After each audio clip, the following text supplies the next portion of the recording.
అధికారంలో ఉన్నప్పుడు ఏదైనా మాట్లాడితే జాగ్రత్తగా మాట్లాడాలి.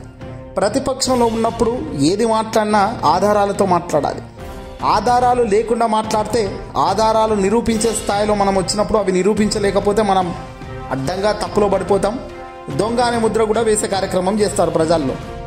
దొంగతనం చేసేవాడికి ఎంతైతే మాటలు అంటామో అబద్ధాలు చెప్పేవాడిని కూడా అంతకంటే ఎక్కువ అనాలి. ఎందుకంటే ఈ రోజుల్లో ఈ సోషల్ మీడియా డిజిటల్ యుగంలో అబద్ధాలు చెప్పడం పెద్ద దొంగ నాటకీయ ప్రపంచం అని చెప్పొచ్చు. అబద్ధాలు చెప్తున్నామా, సమాచారం తప్పుగా ఇస్తున్నామా అంటే ఒక పెద్ద దొంగ లెక్క కిందనే ఇది చూడాల్సిన అవసరం ఉంది. ఎందుకు ఇంత స్ట్రెస్ చేసి అనాల్సిన పరిస్థితి వస్తుందంటే, గతంలో ప్రతిపక్షంలో ఉన్నప్పుడు జనసేన పార్టీకి సంబంధించిన అధినేత పవర్ స్టార్ పవన్ కళ్యాణ్ గారు ఒక మాట అన్నారు. చాలా దారుణంగా తాను పదే పదే ఎక్కడికి వెళ్ళినా ఒక ప్రచారంలో భాగంగా తాను ఒకటి చెప్పేది ఏంటయ్యా అంటే, ఆంధ్రప్రదేశ్లో మహిళలకు అసలు భద్రత లేదని, జగన్మోహన్ రెడ్డి గారు అధికారంలోకి వచ్చాక ముఖ్యమంత్రిగా జగన్ ప్రమాణ స్వీకారం చేసిన తర్వాత మహిళలకు రక్షణ లేకుండా పోయింది. ఏకంగా రాష్ట్ర వ్యాప్తంగా, ఆంధ్రప్రదేశ్ రాష్ట్ర వ్యాప్తంగా 30,000 మంది మహిళలు అదృశ్యమయ్యారు. ఎక్కడికి వెళ్ళారో కూడా సమాచారం లేదు.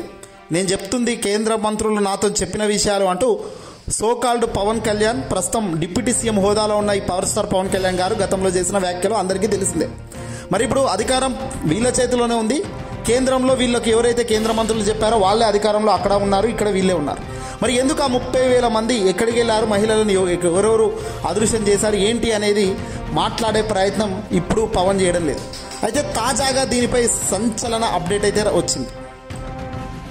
అసెంబ్లీలో సమావేశాల్లో భాగంగా నేడు కూటమి పార్టీలకు సంబంధించిన చంద్రబాబు, పవన్ కళ్యాణ్, వైసీపీ ప్రభుత్వ హయాంలో చేసిన సంచలన ఆరోపణలపై ఈరోజు అసెంబ్లీ సాక్షిగా నిజం నిగ్గు తేలిందని చెప్పవచ్చు. మహిళల అక్రమ రవాణాకు సంబంధించిన లెక్కలపై ఓ స్పష్టత ఇచ్చింది కూటమి సర్కార్. ఇదే క్రమంలో గత 5 ఏళ్లలో మహిళల అక్రమ రవాణా కేసుల్లో 34 మంది మాత్రమే నమోదయ్యాయి కేసులు. వీటిల్లో 46 మందిని బాధితులుగా ప్రకటించింది ఆంధ్రప్రదేశ్ హోంశాఖ. ఈ విషయాన్ని టీడీపీ ఎమ్మెల్యే ప్రశ్నించాడు. గణాంకాలతో సహా అసెంబ్లీలో ప్రకటించాడు. అసెంబ్లీలో వెల్లడైన ఈ సమాధానాలతో గతంలో పవన్ కళ్యాణ్, చంద్రబాబు చేసిన ఆరోపణలు శుద్ధ అబద్ధమని తాటతెల్లమైపోయాయి. అవును, ఇంతకన్నా నిజం మరొకటి ఉంటుందా? 30,000 మంది మహిళలు అదృశ్యమయ్యారు అంటూ ఊదరగొట్టిన చంద్రబాబు, పవన్ కళ్యాణ్లకు వాళ్ళ ప్రభుత్వంలో వాళ్ళ ఎమ్మెల్యేనే చెబుతున్న సంఖ్య ఎంతరా బాబు అంటే 30,000 కాదు 34 కేసులు అంటూ ప్రకటించింది కూటమి సర్కార్. అసెంబ్లీలో అధికారికంగా ప్రకటించిన కూటమి ప్రభుత్వం ఇది అసెంబ్లీ సాక్షిగా బయటపెట్టిన లెక్క. గడిచిన 5 ఏళ్లలో మహిళల అక్రమ రవాణా కేసులు 34 మాత్రమే. అసెంబ్లీ సమాధానంతో తేలిపోయిన అసలైన అబద్ధం. పవన్ కళ్యాణ్ గలీజ్గా అబద్ధం చెప్పాడు ఈ కేసులో, ఈ ఆస్పెక్ట్లో అనేది క్లియర్గా వీడియో సాక్షిగా అడ్డంగా దొరికిపోయింది. మహిళల అక్రమ రవాణా జరిగిందని పవన్ కళ్యాణ్, చంద్రబాబు ఊదరగొట్టారు కదా. మరి ఇప్పుడు మీ సర్కారే చెబుతుంది 34 కేసులు అన్నారు. 30,000 ఇక్కడ, 34 ఇక్కడ. ఆలోచన చేయండి. అంటే అధికారం మీకు రావాలని, ప్రతిపక్ష హోదాలో మీరు ఉన్నామని ఎటు పడితే అటు మాట్లాడిన ఘనత ఈ చంద్రబాబు, పవన్ కళ్యాణ్.